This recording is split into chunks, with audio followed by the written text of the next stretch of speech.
The number of economically distressed counties in Central Appalachia has actually grown in the last decade. There's around 60 to 100,000 substandard homes. The solution is to fix their homes, to make their homes warm, safe, and dry.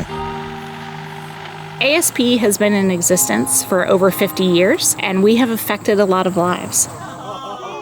Without ASP, we'd still be in a broken home. ASP, they changed our whole life.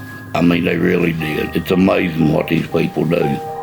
I want to help these people. They need a place to stay. Every group has just been godly people. I just appreciate each one of them more than I know how to say. I just feel so lucky and blessed that I just want to help people who are not as fortunate as I am. Helping someone else, getting to know someone else, that's something that stays with you. And that's what I'm going to remember. I love every one of them, you know? They're God sent. They really are. ASP just makes faith come alive in very powerful ways.